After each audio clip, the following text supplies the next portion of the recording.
The Philippine government has announced where the funds from the scrap 2026 flood control budget will go by providing a list of spending menu. President Catarong will give us more details.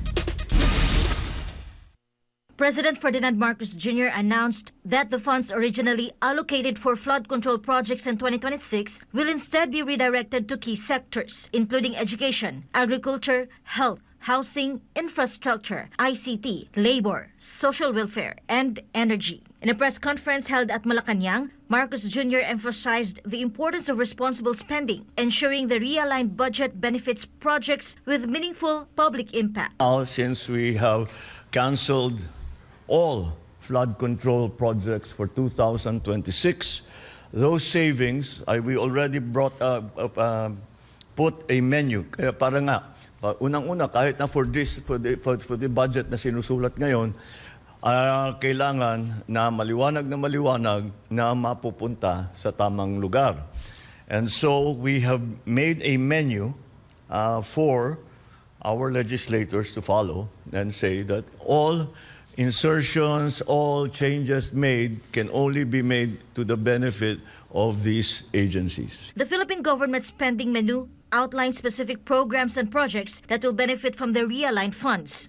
Among the top priorities are state universities and colleges, which will receive funding for the construction of laboratory buildings, student dormitories, and academic buildings.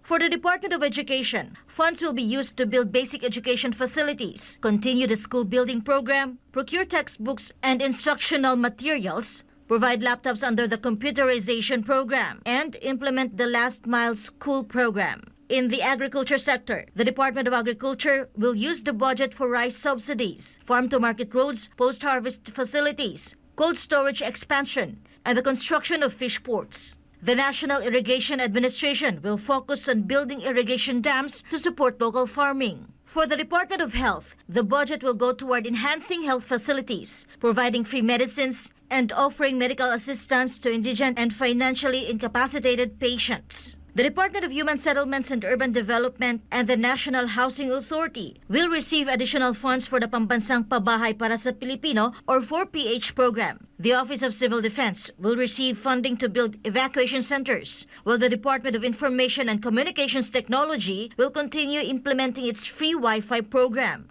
Meanwhile, the Department of Labor and Employment will receive funding for the Tupad Emergency Employment Program. The Department of Social Welfare and Development will support the assistance to individuals in crisis situations or AICs. And the Department of Energy, along with the Energy Regulatory Commission, will lead electrification projects in underserved areas. For God and for the beloved country, the Philippines, this has been President Catarong, SMNI News.